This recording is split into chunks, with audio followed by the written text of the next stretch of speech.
advisors and consultants, it's important that we are in the know of hot topics, controversial issues, and trends in the healthcare landscape. So we are thrilled to have our next presenter, Tim Clark, president of TC Health Consulting Incorporated, to discuss some of these and what you need to know as advisors, what your clients need to know. Tim Clark is president of TC Health Consulting, a boutique consulting firm with a vision to accelerate the adoption of next generation of health and insurance solutions in Canada. Leveraging Tim's business experience, a passion for creative problem solving, and a belief that better is always possible, TC Health works with health innovators of all shapes and sizes to maximize their impact potential and business success in Canada. Tim is a regular speaker at Canadian health insurance and technology industry events. He has a bachelor's of mathematics in actuarial science and economics from the University of Waterloo, is a fellow of the Canadian Institute of Actuaries, a fellow of the Society of Actuaries, and a licensed insurance agent. So with that, to get more in depth in the controversial kind of topics that are in the healthcare industry today, I'm going to hand it over to Tim. Great, thanks, Marnie. And just let me make sure that everything is coming through properly on the screen there. So what I'm going to try and cover for the next few minutes. You just heard Megan do quite a whirlwind tour across a whole variety of things that are impacting benefit plans in the benefits industry right now. I'm going to go deeper into a couple of the ones that you can't really avoid in conversations right now, and that's the topic of, and I'm going to break the GLP-1 topic into a couple of different segments here, in part because it's a very different conversation when you talk about GLP-1s and diabetes versus GLP-1s and obesity. So those tend to be two very different conversations. I'll give a little context on each of them. Difficult conversations right now going on with a lot of plan sponsors, but I think some of the conversations that are being generated because of it will be interesting ones that will actually help us go forward and do more things on topics like chronic disease and so on than we've been able to do in the past. Digital health has been a passion of mine for a number of years now. We heard some from the panel discussion earlier. There were some good conversations from Joe and Mark and others about some of the things that are going on within the industry there. I'll touch on a few points there, but again, I do want to focus on the GLP-1 conversation because, again, as an advisor, you can't really get away from that conversation right now. I think even over the course of the day today, while watching the earlier sessions, I think I had about 6 different emails come in that were either about conferences, articles, presentations, or simply the topic of trying to manage GLP-1s, diabetes, and obesity in one way or another. So what I'm hoping to cover is a bit of kind of where we are today, a little bit of a glimpse into kind of what's coming soon on each of these topics, really focused on you as an advisor and what you need to know, why you need to be pushing these conversations forward, and a little bit about how to push these conversations forward with your clients. So let's dive into kind of GLP-1s and diabetes. And I guess let me back up kind of pre-GLP-1s just to give a little bit of context on where we were with diabetes. And I'm going circa 2018 here. Ozempic came to market here in Canada in 2018, 2019, although it wasn't as quite the viral phenomenon until the last couple of years. But the context here is that diabetes was our number 2 drug class even back in the pre-Ozempic days. And apologies, I'm going to throw brand names out from time to time here in the conversation. The broader category of GLP-1s, of course, there's multiple drugs in there and will be multiple more coming out in that and similar categories in the near future. Diabetes has always been an interesting category of drugs to talk about because of the high the frequency, the high prevalence. Percentage of people with diabetes in Canada continues to rise. This is not a Canadian phenomenon; it's a global phenomenon. Has to do with lots of things around aging population, as well as all sorts of things with our diet and lifestyle. Won't get too far into that right now, but the fundamental piece here is on a per person basis, diabetes has been relatively inexpensive in the past. It hasn't really been something that is merited a lot of focus at an individual level in terms of cost savings. Now, we have, of course, not looked at diabetes kind of in a microcosm. I mean, it does have a connection to, and diabetics do have a whole bunch of other chronic health issues that need to get addressed as well. And so there certainly are a lot of comorbidities there. And even back, 5-10 years ago, we were seeing a fairly decent number of new treatment options, driving up the cost a little bit. So it was on our radar as a steadily increasing category of drugs. But one of the things, and this is kind of, I'll pull on this thread a couple more times as I go through the presentation, the idea that, or the fact that diabetes on a per person basis has been fairly low cost in the past has meant that it's really been difficult to show an ROI from diabetes management programs. And now I'm going to date myself incredibly here. I worked in the US in healthcare for a few years back in the 1990s. At that point in time, one of the programs that was being offered to US employers was nurse coaches to help management for people with diabetes. Literally people calling them on the phone once a month to have a phone call about how they were managing their diabetes, what they were doing right, what they were doing wrong, any questions they might have had. In a US context, paying a nurse $500 a year to make a bunch of phone calls, if you saved one emergency room visit, it was $35,000. So the dollars and cents made sense. In the Canadian context, if what your drug costs were, and even your medical costs for someone with diabetes were dramatically lower by several orders of magnitude, those kinds of diabetes management programs never made sense here in Canada from a financial perspective. You saw the occasional one coming in simply because it was the right thing to do and good for people's health. You didn't see it from a financial perspective. We'll see that's going to change actually in the near future. So the slide there, you saw the stats from 2018. Obviously, 2018 was the year that Ozempic was introduced here in Canada.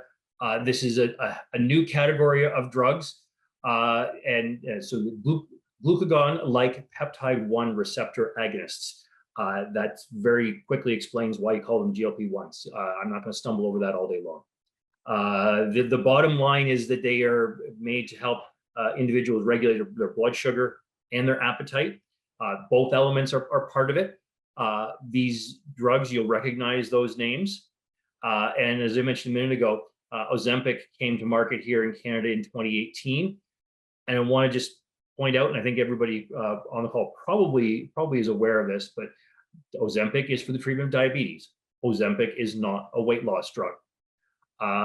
From a cost perspective, and this is kind of the reference from the prior slide about diabetes historically being a low cost disorder. It is now we now have an exception. We now have a different order of magnitude to our cost of a person with diabetes. So $2,500 to $3,500 a year. I was at a conference in the US last week, a food as medicine conference. So talking all about diet, nutrition, and of course, GLP-1s were an enormous topic of that conversation. For the $2,500, $3,500 here, there were numbers being thrown at about $10,000 to $12,000 for Ozempic in the US. Someone even made reference to Wegovy being close to $20,000 without discounts. So even though we're seeing these kinds of costs here in Canada, we can actually, perhaps look south of the border for a little bit of information on how they're trying to manage these costs already, because A, the drugs hit the market more quickly in the US, and B, the costs are so much bigger down there that they are actually taking some more innovative approaches. So again, just want to emphasize this point. Ozempic for weight loss is off-label. As much as it's a viral sensation that people are aware of it as a weight loss drug, its primary purpose and its Health Canada approved purpose was for diabetes, and still is for diabetes. So just fast forward from the stats you saw a moment ago for 2018. I've got them here side by side with 2018 and 2023. you can see that as a percentage of drug plan claims, diabetes has shot up the list. From number 2 to number 1 is not exactly shooting up the list, but when you look at the percentage of drug plan claims, it's up fairly dramatically in the last 5 years. That's largely the Ozempic effect, not exclusively though. So we now have a new number 1 drug in Canada by dollars of sales, and new number 1 category in Canada by dollars of sales. In the context of managing diabetes, and this is kind of where I want to try and move the conversation from the cost to how do we help manage people's health. Prior authorization really in the past had primarily been used for high cost drugs. At $2,500 a year, $3,000 a year, that dollar amount is below what typically would have been the kind of default for prior authorization drugs. Yes, every insurance company does it a little differently. The thresholds are different. The thought processes are different. But what it means is that at least at first glance, it would appear Ozempic wouldn't hit prior authorization requirements. And in the early days of 2018, 2019, when there were very few claims, that continued to be the case. As claims went up, calling the prior authorization requirements inconsistent across the industry would probably be a gentle way to describe it. Each carrier evolved their process at different times in different ways. Many tried to automate as much as possible. There was a lot of paperwork involved. I've heard numbers from a couple of carriers in terms of number of staff that were needed to be hired just to manage prior authorization for Ozempic claims. So you're talking about something that I've not heard very many examples of. Yes, we hired X new people because of one new drug that came to market. So some unique elements here, both from the plan management perspective, but also from an insurance company perspective. It also, with this dollar amount and with now diabetes being the number 1 category, Ozempic being the number 1 drug, we also have now an increase in the interest in, well, how do we help people manage their diabetes? And one of the just very blunt rationales for that is that if every diabetic who met the criteria Health Canada has set for using Ozempic got a claims for Ozempic, you would have a substantially higher cost than what you're already seeing. So even with the number of people that are using it today, the potential there is for that cost to shoot up even more, which is raising the question of how do we help people to manage their diabetes? How do we work collaboratively with our employees? How do we give them what they need? But how do we also do that in a way that's going to be affordable? Having said that, I said the conversation here is around GLP-1s and both diabetes and obesity. The diabetes, we're going to look back in a couple of years and think that was the easy stuff, because the obesity stuff is going to come next, and it's going to be a much more interesting conversation. So I'm going to step back for a second, and obesity, I'm going to talk about obesity in a moment, but I'm going to put it first in the category of, we've had this outdated term of lifestyle drugs. Now, as best as I can figure, as best as I can recall, this really started when Viagra came out in the late 90s. There was a question around medical necessity. A growing then category arose of lifestyle drugs, where called different things for different plans. But the sense was these are products that may be excluded, may be limited to certain dollar amounts. Again, usually coming back to that combination of medically necessary or cosmetic. Now, the lifestyle term on there did kind of have an implication that you can solve these on your own, or that they are not things that are medical issues and therefore not part of what a benefits plan is for. I'm going to argue that obesity is not a lifestyle choice.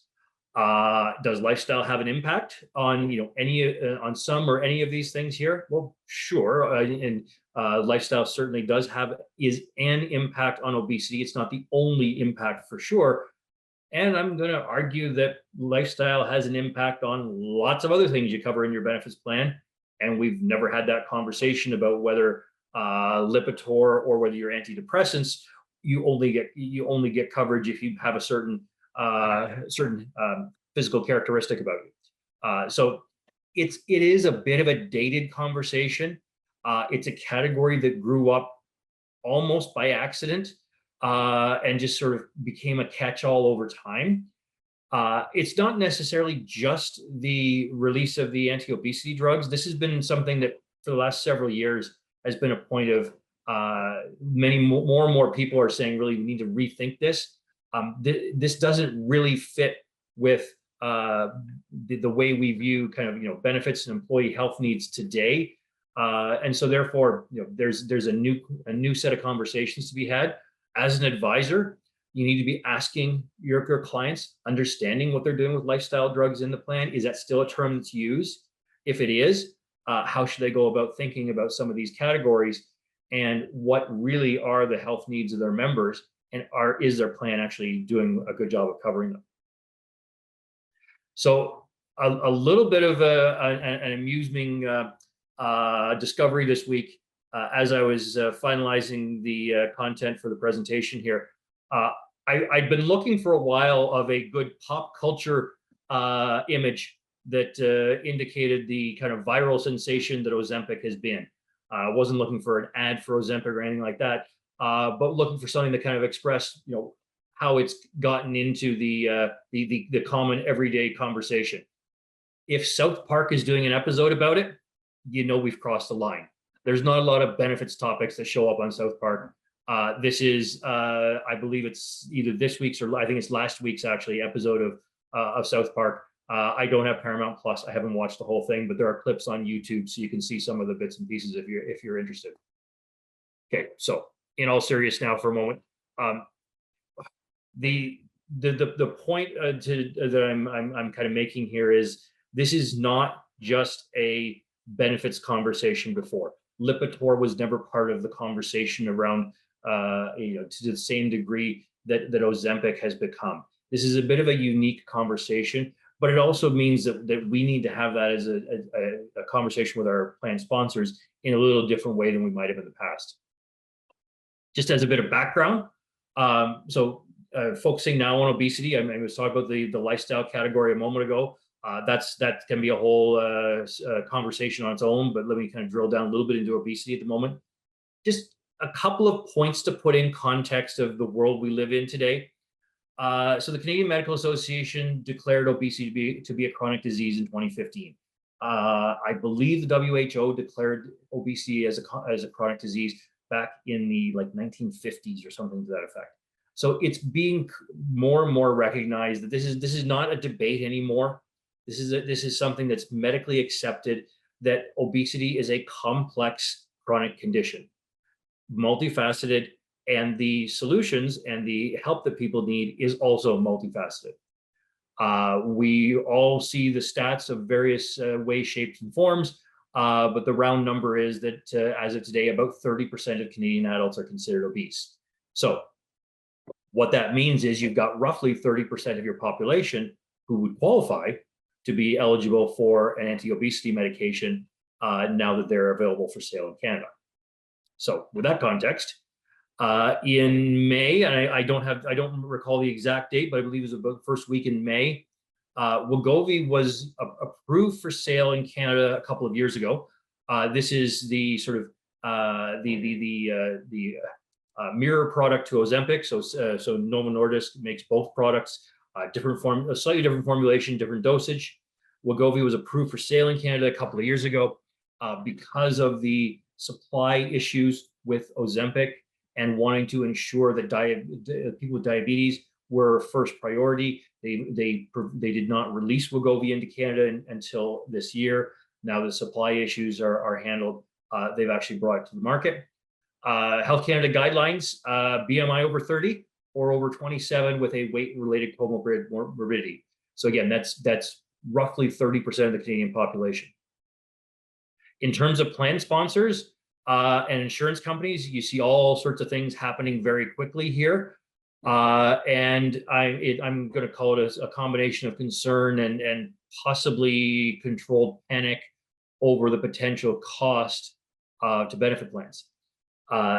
In today's context, this is something that I think we're going to very quickly evolve to a new consensus on. And I've said this in other contexts. I don't think we're going to be having this conversation about obesity as a kind of standalone conversation in 10 years. We're not having this conversation about hypertension. We're not having this conversation about cholesterol. We're not having this conversation about diabetes. We recognize that if you have this health condition, the drugs are one part of what you need to be able to control your health, manage your health, and make your health better. So with that, the context and again, I didn't think when I went on my own to be doing my own consulting business 7 years ago that I'd be paying money to buy cartoons for presentations, but so be it. Historically, chronic disease and benefit plans, yes, there are certainly wellness programs out there that are helping people deal with chronic disease. But my comment from earlier, the ROI and the real dollars and cents have not really driven a lot of employers to be offering very comprehensive chronic disease management programs. I think today, and I think this is kind of perhaps a tipping point, as we now see very effective drugs for diabetes and obesity that are more expensive than the ones we've seen in the past, great for patients, great for the Canadian population in general, but we need to figure out a way to manage this well. So in today's context, we know that people with any kind of chronic condition, so whether you're talking about diabetes or hypertension or obesity, you need support from a lot of different areas. And this includes both education, help to navigate the system, and prescription drugs are one of the things that are part of that. So you've got a diverse population, you've got a multifaceted set of needs that each one of them has for those people who are managing a chronic condition. You've got a huge range of tools and supports that are out there, but may not be being packaged together as well as they could be, maybe not offered by every employer or available to every employee who needs them today. And so this is kind of our opportunity going forward.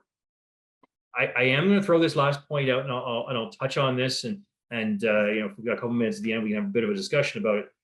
But this idea of shared responsibility, it's one of the things and seeing, you really see it in the U.S. context.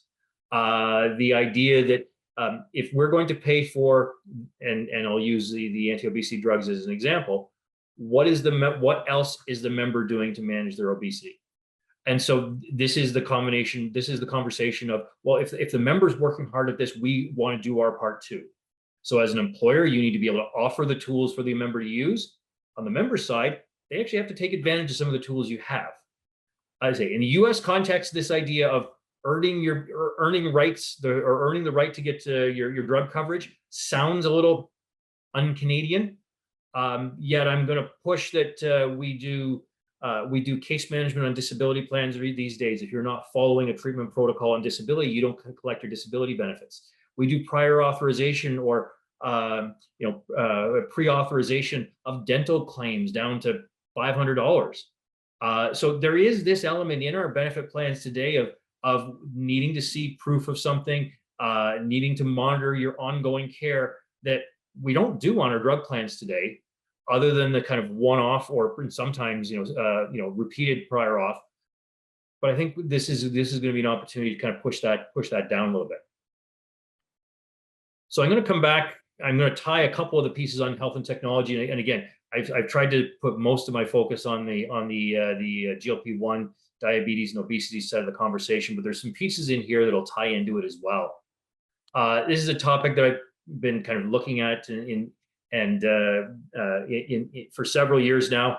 I can remember speaking at conferences in 2017 and 2018 about virtual care, and people looking at me as if like, why would I be doing that? And what do you mean I can see my physiotherapist on video? That wouldn't work. The world changed quite dramatically, but really there's a fundamental that health and insurance have really been kind of laggards in the tech field. Technology has changed a lot of what we do. When you think of how something like Amazon, social media, or whatever else might have changed the way you behave, the way you buy, the way you shop, and there's not been nearly that degree of change around health. And these tech companies are looking at how do they actually get into the health space. It's a global question. This is not a Canadian specific question. There's lots of advantages of being able to move, to utilize technology to change the way healthcare is delivered. I've given entire presentations on this topic, to everything from medical students to technology to tech conferences, but just the simple concept that all the things that technology enables in your day-to-day banking, in your shopping, there is that potential in healthcare as well. The one point I want to leave people with, though, is we do struggle with this a little bit more in Canada than many other countries around the world. And that's because of the way we draw our lines within the Canadian healthcare system. Technology, in really overly simplistic terms, is going to take medical services out of hospitals and away from doctors and move them to outpatient and into people's hands. Public health pays for medical and hospitals and doctors, and employers pay for everything else. So you end up with this challenge of the digital shift in healthcare is actually moving things away from a public health system and into employer health. So you've got a bit of a chasm that needs to be crossed there. Digital health in Canada, I say, having these conversations a few years ago, it sounded like a great idea. It was an innovative approach. And then all of a sudden, March 2020 happened, and we had a reason to consider it. So just a quick sort of history. Excuse me. Again, for a number of years, think of something as simple as telemedicine, or as basic as telemedicine. Think of the virtual mental health that has become ubiquitous over the last couple of years. Those were interesting conversations in 2019, but very, very few people were doing them. 2020, obviously, we expanded very quickly. 2021, this became a huge rush of largely point solutions, getting into all kinds of different niches of the virtual and digital health, which the market has now been consolidating, and we've seen that in the telemedicine market. At one point, somebody I know was tracking that there were something like 23 telemedicine providers in Canada. That's quickly consolidating now into a few big ones. What we're really looking at now, though, is the tools are there, but there's a lot of conversation about, are we getting full value out of these tools? Are we engaging the plan members sufficiently in them to be able to drive the health outcomes that we're ideally looking to get, and that we can theoretically get? And so you heard a little bit of the conversation in one of the earlier sessions today about this idea of a health ecosystem and how do we actually get members more engaged. There's a few different components to that I'm going to talk about in a moment, but it's this engagement piece and getting the most out of your solution, rather than just what we saw a couple of years ago, which was, let's offer everything we can that we think might help, and let's just do the right thing. So if I will, today we've really got a couple of different categories of what's exists within digital health within our benefit plans right now. The telemedicine and mental health are the ones that are probably the most prominent. Whether it's Dialogue, Maple, TELUS, or someone else, you see a number of, again, that's a consolidation in that mental health, in the telemedicine space. Virtual mental health it seems obvious now, but it was a radical idea as little as 4 or 5 years ago. The virtual paramedical visits, I worked with a virtual physiotherapy company as early as 2018. And again, those conversations then were very uncertain, whereas now it's an obvious that any practitioner that you can do virtually, there's advantages to doing virtually. Sure, it's not, you can't do everything virtually, but it's the idea of kind of virtual by default, unless you need to do it in person, has kind of changed or been the new focus there. And the last one here, and this is kind of where we get into kind of how do we kind of consolidate some of this. It's this idea that you have diverse people need all sorts of different things. Different members have different health issues. Different members have different ways of wanting to approach their health issues. And so it's this access to tools and resources. It's really the piece that, yes, there's the EAP and any digital tools that go there, but how are you also helping people to navigate the healthcare system? How are you helping them find whatever digital tool or app they might want to be able to manage their health? And is that happening the same way or differently for the medical plan versus you're trying to help somebody return from disability who may actually need some additional resources? So I hesitated a little bit on the healthcare is still broken title, although I don't think many people will argue that the Canadian healthcare system needs to fix some things. If it does make you feel any better, going to health and health tech conferences around the world, I rarely hear of anybody say that they don't think their own healthcare system is equally broken. I actually listened to somebody talking about the Canadian healthcare system as a model that was better than the U.S. system in the session that I was in last week. So there's a bit of the grass is greener. There's no doubt ours is broken, but that doesn't mean it's necessarily done perfectly elsewhere. But it does mean that capacity stretch. If you have a digital tool, a self-help tool, an ability to access practitioners virtually, if that can take 5%, 10% of the people with the least urgent needs, and they can be served through a self-serve mechanism through a digital tool, that frees up 5 or 10% of resources in the rest of the healthcare system to deal with people who have more urgent health needs. There's a way of not, and I'm not saying, again, a virtual solution doesn't have to be work for 100% of the people. If it works for a small percent and it enables other resources to focus more on the people who need it differently, that's an advantage, and we have to think about that within our healthcare system. I've made the joke in speaking to a number of tech startup companies in Canada or global companies coming to Canada that one of the only things that moves slower than an insurance company is a government. Now, I am actually going to give the insurance industry some real props. Over the last 5-7 years, the amount of innovation in the group benefits business in Canada has actually been tremendous. It's actually been wonderful to see. It needs to continue, and it is almost undoubtedly going to move faster than some of what we see in terms of digital health moving into the public health and the government side. So what it means is, as health technology in general changes, as the options become greater that are out there to enable digital health, it's going to come through this employer channel and the group benefits channel, probably first or maybe instead of the public health channel. Again, that ties back to my public health focuses on hospitals and doctors. If you can do things outside of those two settings, that may actually be more of a definition of the employer health role.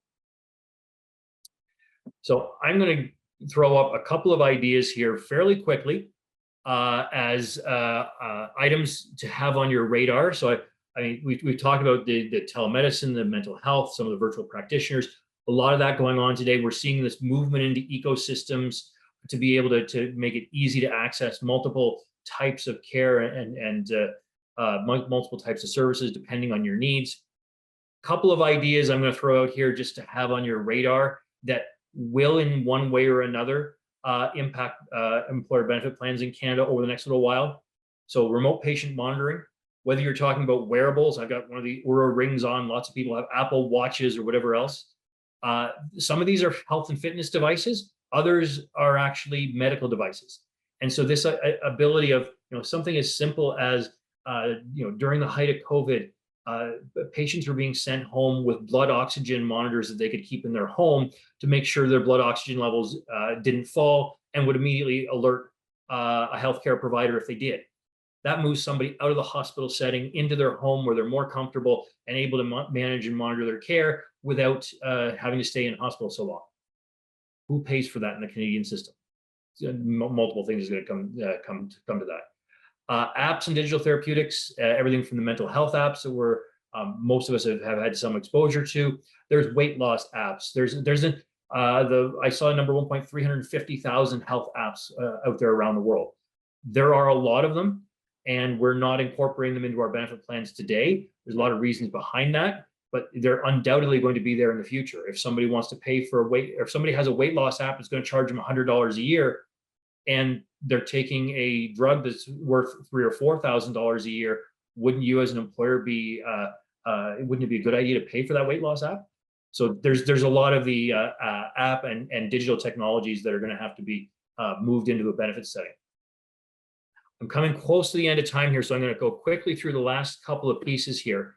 But this idea of electronic prior authorization is one that I want to think of not just as something that simplifies paperwork, but the idea that, and again, whether it's obesity, diabetes, or any other chronic disease, if you start linking a couple of these things together, if you've got an Apple Watch that's monitoring something, if you're using an app that's helping you manage your weight, in the US, they have there are systems in place where the weight loss app will send a ping to your insurance company once a month that says, yes, you've been using the app, and therefore you get your renewal, your prescription this month is covered by the plan.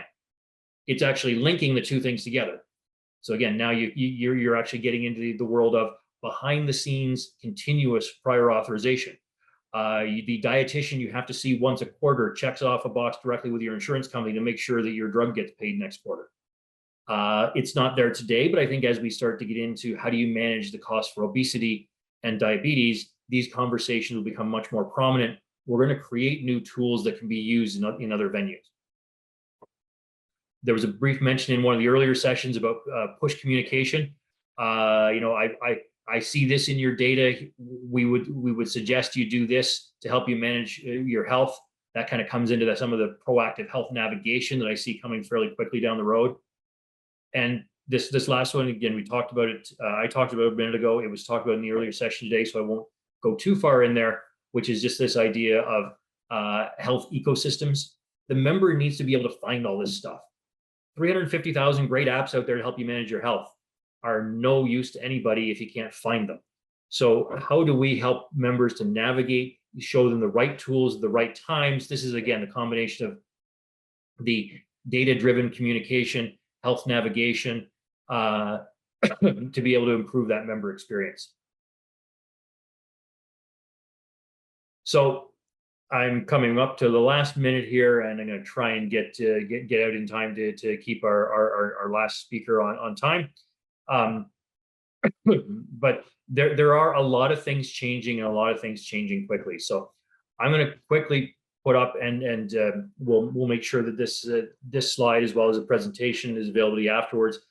I kind of put a one pager of what are your takeaways from the presentation today. Everything from the fact that, yes, it's not a question of whether you should cover these drugs, it's how. They do work. They're very effective, and they are giving us an opportunity to manage a couple of chronic health conditions that we haven't had before. So there's a number of things on that, both from a obesity strategy to a lifestyle drug question to how do we actually take the prior authorization to the next generation, and what does that enable us to do in terms of chronic disease. You can see the two topics then tie together as we get into some of those elements around chronic disease, member experience, and the tools that people need to deal with that. So the bottom line is plan sponsors kind of need more help than ever. And that's really what their advisors are for. I'll again put these up here quickly in the spirit of time. But as advisors, it does mean more time needs to be devoted to keeping abreast and keeping educated on both the health and tech trends, but also what the insurance companies are doing. It's a broad industry. Many insurance companies are innovating very quickly. Change is happening very quickly. This means new things, new possibilities as well. And then this is where the creativity of our industry, I'm hoping, is really going to take off as we have more of these tools that are built for one purpose. What else can we do with them? The digital health, they are tools. At the end of the day, these are glorified calculators. We'll find a way to do better with them. But they are a great set of tools that we need to learn how to use well and use properly. And as an advisor, this is a new opportunity for you. If you're better educated than your peers, you have an opportunity to have some conversations perhaps differently than you have in the past. So with that, I am going to say thank you. I'm going to get to the, I'm going to stop my sharing here. David, I don't know whether I realize I went a couple minutes over there. I'm not sure how your timeline's doing here. There was an outstanding presentation, Tim. It always is. You're informative, and I'm hoping people got some of nuance to the message that comes across from you. So for the team, I think a couple of things that are quite interesting, if you're listening with a careful ear to what Tim was saying. One is the group industry is a massive influencer within the Canadian healthcare system. So if we're complaining that the healthcare system is broken in Canada, realize that each one of us, if we take the benefits world very seriously, has a capacity to help move that conversation in really practical ways, not just the conversation, but the deliverable in real practical ways. I think it's also really important, again, talking about specialization, to understand the client journey and the discovery process for the client to discover what it is that they're trying to achieve with regard to some of these things: women's health, weight loss, lifestyle drugs. Is that even, as Tim said, is that even a relevant or an appropriate moniker for that category of drugs anymore? Probably not. It's, these things have got other healthcare implications and have impact on the healthcare system in general. So it's a matter of understanding what your client's trying to achieve and being able to put the right products and services and structures in place. So again, IDC Win is here to support this as well. Tim, this presentation is, again, terrific. I think your view on it is always unique relative to what we hear in general terms, which is always just about cost management. It's not necessarily about influencing outcomes and what's actually going on. So I really appreciate that. And David, I mean, I always try and come in with some bit of a glass half full. Like I say, this is where the cost of the GLP-1 specifically, this should drive innovation. The same way, that the necessities of the pandemic drove telemedicine and drove virtual care. We've now got more dollars on the table. This is going to force people to do things differently. We're going to see changes in prior auth. We're going to see changes in chronic disease that are all going to come out of this. So we're going to kind of hit these points first, because that's right what's in front of people. But yeah, this is going to change for the better. Think of the number of wellness conversations we've all had over the years.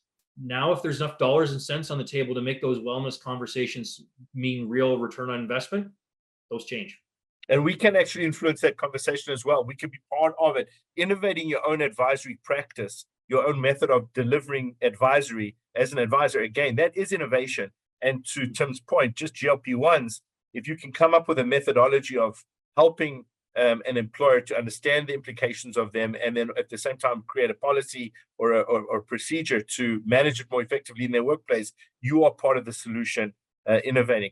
And just while we're still on the screen here, David, thank you very much. I really appreciate the opportunity to speak here today, and looking forward to hearing Scott.